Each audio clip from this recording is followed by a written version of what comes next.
The anime Cross Ange is the anime version of Orange is the New Black, except everyone on Tumblr would probably hate it. The anime was produced by Sunrise, and the creative producer is none other than Mitsuo Fukuda, the amazing mind behind Gundam Seed and that other one. So let's get started with the review. The story starts off with the princess of Misurugi Kingdom, Angelise, being, well, a princess. She's loved by everyone until her secret is found out. She cannot use mana like everyone else in the kingdom. They call these non-magic users Norma, because in anime you always have to have stupid names for your races. Anyway, she gets sent to Arzenal, a prison-like base where Normas reside, and everyone in the Misurugi Kingdom instantly hates her because racism. That's racist! She proceeds to get her clothes stripped off and a finger up her butt by Jill, the commanding Norma there. Angelise goes like, "Yo, I am Angelise, the princess, and I am not a filthy Norma casual." Then Jill goes like, "Nah, son, your name is Angie now." So for the next 2 episodes after episode 1, Angie is in despair about being a filthy Norma, and denies this fact. We then meet the squad that she joins that has a bunch of one-dimensional characters. I honestly don't really like any of these girls besides Hilda, but we will get into that. So the squad is led by Zola, who is a bitch, because she just wants to have sex with everyone and forces herself upon Angie. Oh, and she's not in the opening theme. Angie's treated like shit for being from royalty, and then she's accepted by 2 Normas, Coco and Miranda, who are also not in the opening theme. So basically, the Normas go out to fight dragons. Not dragons, but dragons because racism, and they use Gundams. I mean, paramails to do this. During a mission, Angie fucks up and gets Coco, Miranda, and Zola killed in the same battle.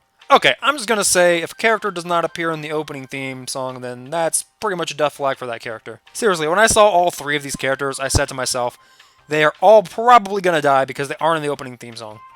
To be fair, they are in the ending theme song, but whatever. Oh yeah, also the fact that there was nothing redeemable at Zola, and the other 2 girls were nice to Angie in the first 2 episodes, were pretty much death flags right there. So not really a good first impression. So Salia, the whiniest girl ever, is now in charge of their squad since Zola was killed. Hilda and her posse hate Angie now because she got that bitch Zola killed. So Angie now has a wake-up call and becomes a loner badass.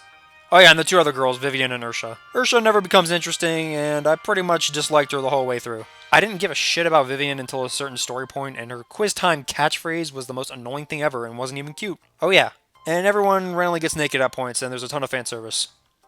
Forgot about that. So Angie gets hazed by Hilda's posse and pretty much steals all the dragon kills, earning her more money and causing everyone else to not get money. Oh, and she's chosen to pilot the best paramail of them all, the Vilcus, because she's the main character, and for other reasons. Angie became a much more bearable character when she pretty much became a badass who can handle anything. Her character development makes sense after being shunned by her former people, and she doesn't trust or get close to anyone. But then random episodes occur where she gets closer to her squad. Her former maid Momoko visits her, and Angie buys her. And Momoko is awesome just for the fact that she doesn't give a fuck about Angie being a normal. So props to you, girl. At one point, Angie gets washed up by the beach to meet Kira Yamato, I mean Tusk, and they hang out. Oh, and every time she trips, his face lands in her crotch. Great gag, I guess? Angie gets rescued, and she and Tusk never see each other again, except when they do. So Angie hears about her little shitty sister being in trouble, so during the beach episode, seriously, there's a damn beach episode, so during the beach episode, she escapes and Hilda joins her. At this point, we find out that Hilda subjected herself to being Zola's plaything just so she could go see her mother in her own kingdom. So Hilda visits her mother, who has replaced her because she's a bitch. Angie goes to her sister and figures out she was lured there just to be executed for being normal because everyone in her kingdom are terrible people. This reminds me of Gundam Seed because of the space racism that went on in that. Hey, wait a minute. Anyway, Angie gets rescued by Kira Yamato and is sentenced to jail time at Arzenal with Hilda because they both abandon their duties. They both want to get rid of this shitty world they're in. At this point, Hilda proves herself to not be a terrible person. So Arzenal becomes under attack by dragons in 3 paramail, so Salia, who is a whiny brat, wants to pilot the Vilcus because she is jealous of Angie. Salvia's whole character is just based on her jealousy of Angie being better than her. Oh, and that one time she gets spanked. She does this because she wants to avenge Jill, who couldn't perfectly pilot the Vilcus. But yeah, Saliva is a female dog. So Angie goes to fight the paramail in her Vilcus, and both her and the other pilots sing at each other and turn gold because golden colors mean you're powerful. So Angie and this girl meet face to face, and we've seen this girl in the opening for a while now, and she makes an appearance like halfway through the series. Kinda weird to not show her until now. She blows up half of Arzenal and she pieces out with her group. So everything is fucked up kinda. Angie and Jill talk about what the hell is going on. Jill explains that a man named Embryo created the world they live in, and Normas are a fucking mistake. Oh, side note, I think that Embryo is a damn amazing name for a villain. So as they were talking, Vivian becomes a dragon and is finally somewhat relevant to the plot. Angie sings at her and Vivian turns back to normal. Or Norma. And the group finds out that dragons are actually humans. Well, so everything the characters were fighting for and knew for the first half was a lie, I guess. I do enjoy twists like that, I'm not gonna lie. So at this point, there's no reason for Angie to fight the dragons for the mana fuckers or do what Jill says. And she doesn't think so either. So then just as this happens, Angie's brother Julio, or is it Julio? Anyway, he brings a fleet to pretty much fuck up the Normas. Angie goes over to shoot her brother in the leg because he's a bastard, and then Embryo comes over and kills him. So halfway through the series, we find out who the villain is after seeing him in the opening. Seriously, the opening theme is full of spoilers.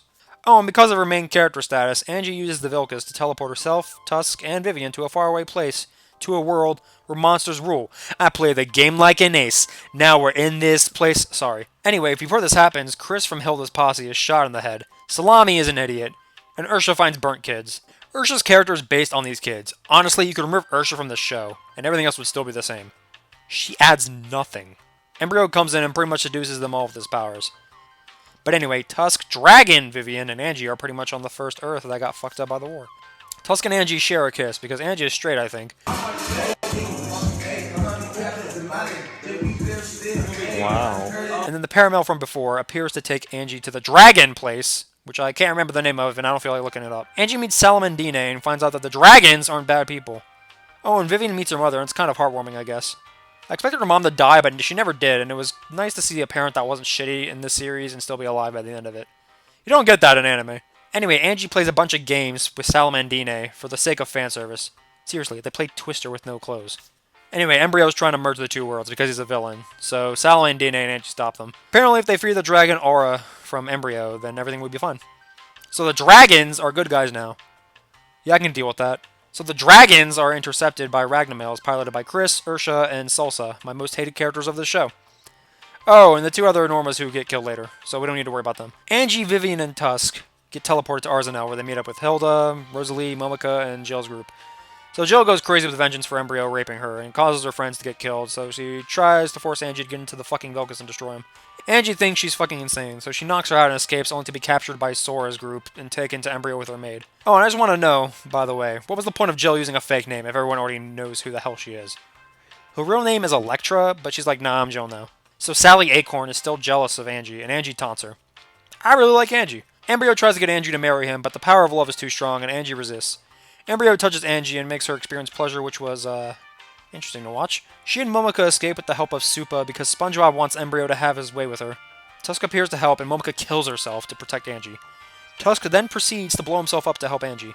Angie's in despair and almost kills herself. Then Tusk appears alive with no explanation as to how. It would have been really awkward for Tusk if she had actually killed herself. They have sex for 12 hours. Then they found out Momika's alive because of a frying pan she magically kept in her chest. So these two characters have read the Holy Bible of Jesus Yamato. I imagine the writers were asking Fukuda, hey, how to explain Tusk being alive? And Fukuda just says, we don't, while pointing at a picture of Kira Yamato on the wall. So anyway, Angie and her crew return to the Arzenal folks. Hilda tells Angie she loves her, and Angie kisses her. Is Tusk okay with this? Did she technically cheat on Tusk? Was it a kiss as friends? Does this mean Angie's bisexual? These are the questions I ask. Will they get answered? No. Anyway, Angie gives Tusk her panties to return to her. Out of all things, she gives him panties. They go fight Embryo again. Chris and Rosalie make up, Soda and Jill make up. Oh yeah, Ursha returned because Embryo didn't bring their dead children back to life again. Angie goes to fight Embryo. Embryo kills Jill. I didn't care because Jill was kind of a terrible person. I see that the writers try to make people like her, but I never did. So Angie is taken to Embryo's lab or something, and he almost rapes her. Tusk, Suna, Hilda, and Salamandine report there, literally through the power of love, just before this happens, and they all kill Embryo together. Oh, and the way Tusk fucking kills the real Embryo with a katana was pretty badass. So everything is fine, and everyone lived happily ever after, I guess. Oh yeah, I also like how Angie put her sister in her fucking place. And now the old mana user's kingdom is fucked up, and the people have to survive on their own. It's hilarious. I was afraid the writers would try to make Angie's sister redeemable, but they're like, nah, go ahead and hate her. Anyway, that's Cross Ange. And you know what? It was better than I expected. The story was kind of decent, and I enjoyed it more than I thought I would. But that's probably because my expectations were low. The fan service didn't really bother me, but that's only because I've seen a shit ton of anime. I would not recommend this series to anyone that hates excessive fan service borderlining hentai. If fan service doesn't bother you, then go ahead and give it a go. It was kind of enjoyable, actually. Granted, it had useless characters, and the animation was wonky at times. Or all the time. The music was fine, though I didn't pay too much attention to it. The second opening was great just because Yoko Takahashi, the singer of Cruel Angel Faces, sang it. Anyway, I guess I give this series 7 spankings out of 10.